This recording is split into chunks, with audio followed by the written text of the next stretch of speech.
नमस्कार दोस्तों, जय श्री राम, जय श्री सीताराम, जय जय जय हनुमान, जय बागेश्वर धाम सरकार। दोस्तों, एकादशी कल 10 अक्टूबर को मंगलवार के दिन अश्विन मास के कृष्ण पक्ष की एकादशी है और यह है इंदिरा एकादशी। ध्यान रखना, इंदिरा एकादशी पितृपक्ष में आने वाली एकादशी है और इसीलिए इस एकादशी का महत्व कई गुना बढ़ जाता है। आज का यह वीडियो इसलिए खास है क्योंकि पितृपक्ष के दशी पर पितरों के लिए भगवान विष्णु के लिए एक विशेष उपाय आज के इस वीडियो में हम आपको बताएंगे। देखो, वैसे तो आज के इस पूरे वीडियो में 3 उपाय के बारे में हम बात करेंगे। यह तीनों उपाय पितृ दोष को पितृ आशीर्वाद में बदलेंगे। सबसे पहला जो उपाय होगा वह एक दीपक और एक लौंग से पितृ दोष को दूर करने के लिए, जीवन के संकटों को दूर करने के लिए है। दूसरा जो उपाय होगा वह आपको गुड़ से काले तिल से करना है जो कि भगवान विष्णु और पितरों के निमि होगा। और तीसरा जो विशेष उपाय होगा वह एकादशी का विशेष स्वधा वाला नया उपाय मात्र एक चांवल से करना है,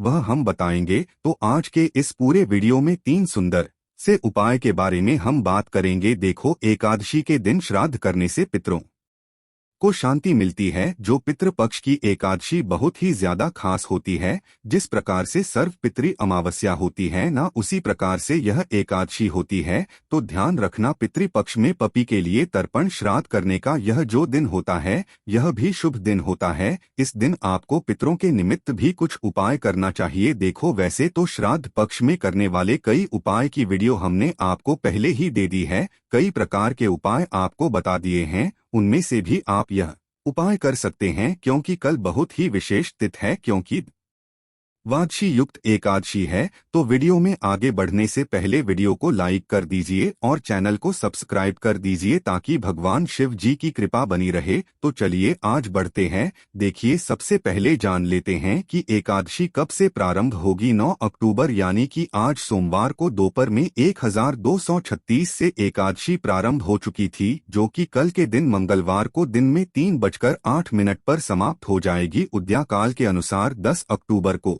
की एकादशी तिथि मान्य होगी। देखो, यह जो तीनों उपाय हैं वह तीनों उपाय पूज्य गुरुदेव की ही कथा सुन करके समझ करके समझाने का प्रयास कर रहा हूं। लेकिन उससे पहले आप सभी से रिक्वेस्ट करता हूं, चैनल पर अगर पहली बार आए हैं तो चैनल को जरूर सब्सक्राइब करें और कमेंट में जय पितृदेव जरूर लिखें। देखिए, सबसे पहला जो उपाय है वह आपके जीवन के कष्टों को दूर करने के लिए है। अगर आपके जीवन में कोई भी विपदा, कोई भी संकट आपको ऐसा लगता है कि बार बार संकट आ रहे हैं, तो उन संकटों को दूर करने के लिए यह उपाय है। देखो, करना क्या है समझना।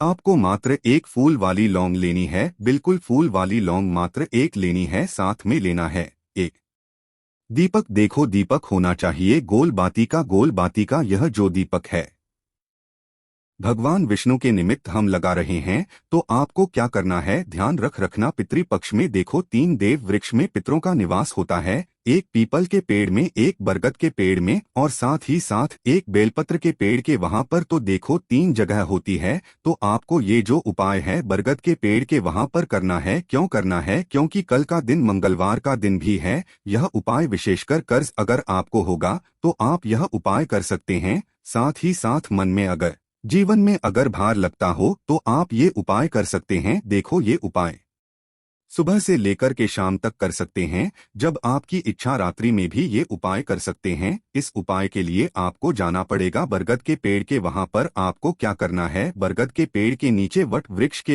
के नीचे वटकेश्वर महादेव रहते हैं। तो वटकेश्वर महादेव का जो नाम है आपको लेकर के एक लौंग, फूल वाली लौंग, जीवन के संकट हो, बाधा हो, कष्ट हो, वो सब दूर हो, ऐसी कामना करते हुए एक फूल वाली लौंग आपको बरगद के पेड़ की जड़ में भोग के रूप में आपको रख देनी है। साथ ही साथ ये एक दीपक भी आपको वहां पर लगा देना है।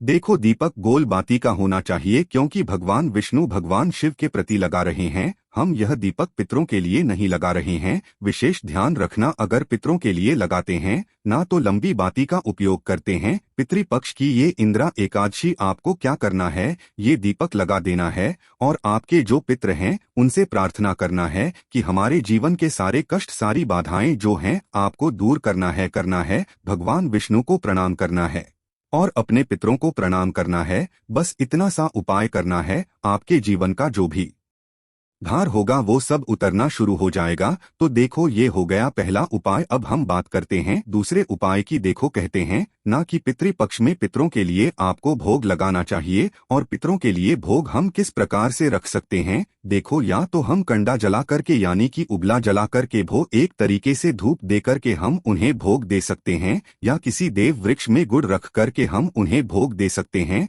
तो देखो एकादशी के दिन पितरों को किस प्रकार से भोग दे सकते हैं। समझना आपको क्या करना है। भोग दोगे तो पितृ तृप्त होते हैं, जल दोगे तो पितृ तृप्त होते हैं। तो इससे भोग और जल दोनों देवा जाएगा। तो इसलिए आप बिल्कुल ध्यान से समझना। तांबे का पात्र लेना, उसके अंदर शुद्ध जल आपको भर देना है। ठीक है, शुद्ध जल पूरा भर दिया। साथ में लेना है एक चुटकी काले तिल। यह काले तिल आपको क्या करना है, काले तिल ले लिए एक चुटकी। साथ में आपको लेना है एक टुकड़ा गुड़ का। आपके घर के मटके के पास में यह तांबे का पात्र रखना जिसके अंदर जल भरा हुआ है। ठीक है, उसके अंदर एक चुटकी काले तिल डाल देना।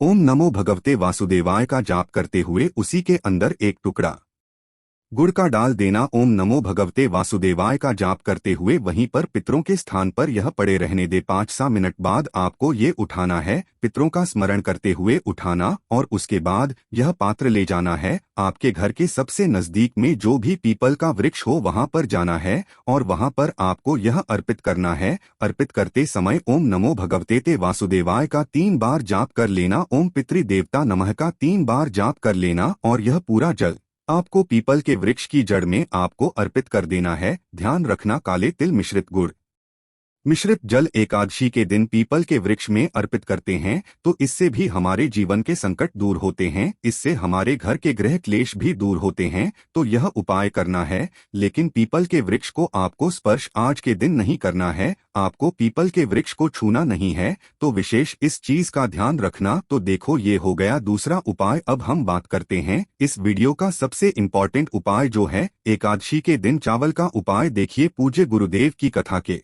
अनुसार एकादशी के दिन चावल का उपाय आप कर सकते हैं। और पितृपक्ष में चावल के उपाय के साथ पितृगण की जो पत्नी है वो है स्वधा, और स्वधा माता का आपको यह सुंदर सा उपाय करना है। ठीक है, समझना किस प्रकार से करना है। मात्र एक चावल से आपके पितृ दोष पित आशीर्वाद में बदल जाएंगे। क्या करना है, एक चावल का दाना लेना है। चावल का दाना बिल्कुल भी खंडित नहीं होना चाहिए। चावल का दाना ले लिया। साथ में आपको लेना है तांबे के पात्र के अंदर जल। यह तांबे का पात्र जो भरोगे जिसके अंदर जल, यह आपके घर के मटके का जल होना चाहिए। मटके का जल भर दिया, मटके के पास रखना तांबे का पात्र। इसके अंदर यह एक चावल का दाना आपको डालना है। लेकिन ऐसे चावल का दाना नहीं डालना है, आपके हाथ में रखना सीधे हाथ में। और उसके बाद स्वधा स्वधा स्वधा स्वधा स्वधा स्वधा माता का 5 बार आपको नाम लेना है। स्वधा स्वधा स्वधा का 5 बार आपको नाम लेना है। और यह चावल का दाना आपके घर में धन संपदा की हमेशा बरकत हो, पितरों का हमेशा आशीर्वाद प्राप्त हो, ऐसी कामना करते हुए ये एक चावल का दाना तांबे के पात्र के अंदर जल जो है उसके अंदर आपको डाल देना है।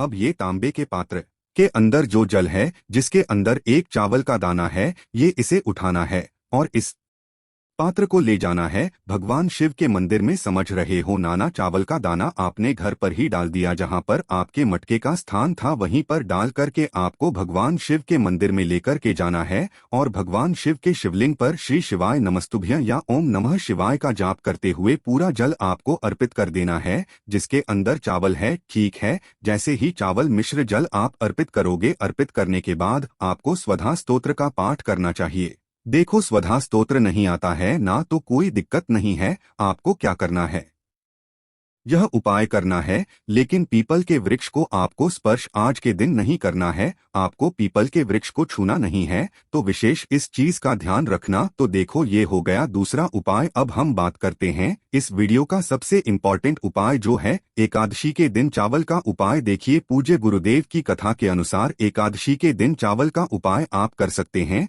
और पितृपक्ष में चावल के उपाय के साथ पितृगण की जो पत्नी है वो है स्वधा, और स्वधा माता का आपको यह सुंदर सा उपाय करना है। ठीक है, समझना किस प्रकार से करना है। मात्र एक चावल से आपके पितृ दोष पित आशीर्वाद में बदल जाएंगे। क्या करना है? एक चावल का दाना लेना है। चावल का दाना बिल्कुल भी खंडित नहीं होना चाहिए। चावल का दाना ले लिया। साथ में आपको लेना है तांबे के पात्र के अंदर जल। यह तांबे का पात्र जो भरोगे जिसके अंदर जल, यह आपके घर के मटके का जल होना चाहिए। मटके का जल भर दिया, मटके के पास रखना तांबे का पात्र। इसके अंदर यह एक चावल का दाना आपको डालना है, लेकिन ऐसे चावल का दाना नहीं डालना है। आपके हाथ में रखना, सीधे हाथ में, और उसके बाद स्वधा स्वधा स्वधा स्वधा स्वधा स्वधा माता का 5 बार आपको नाम लेना है। स्वधा स्वधा स्वधा का 5 बार आपको नाम लेना है। और यह चावल का दाना आपके घर में धन संपदा की हमेशा बरकत हो, पितरों का हमेशा आशीर्वाद प्राप्त हो, ऐसी कामना करते हुए ये एक चावल का दाना तांबे के पात्र के अंदर जल जो है उसके अंदर आपको डाल देना है। अब ये तांबे के पात्र के अंदर जो जल है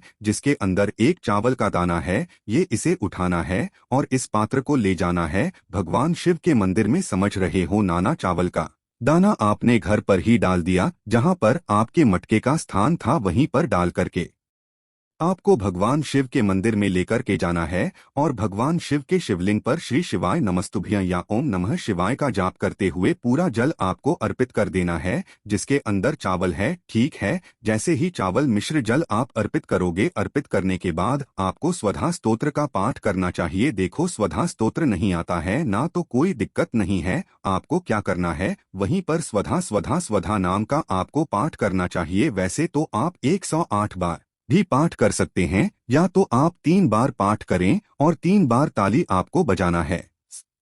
वधा स्वधा स्वधा 3 बार ताली बजाना और स्वधा स्वधा स्वधा बोलना आपके घर के पितृ दोष पितृ आशीर्वाद में बदलेंगे। पितृपक्ष का सबसे उत्तम उपाय यही है। तो अगर आपने अभी तक चैनल को सब्सक्राइब नहीं किए हैं तो कर दीजिए और वीडियो को लाइक कर दीजिए और शेयर कर दीजिए ताकि और लोगों को भी लाभ मिल सके। कमेंट में जय श्री राम, जय श्री हनुमान, जय बागेश्वर धाम सरकार जरूर लिखें। धन्यवाद।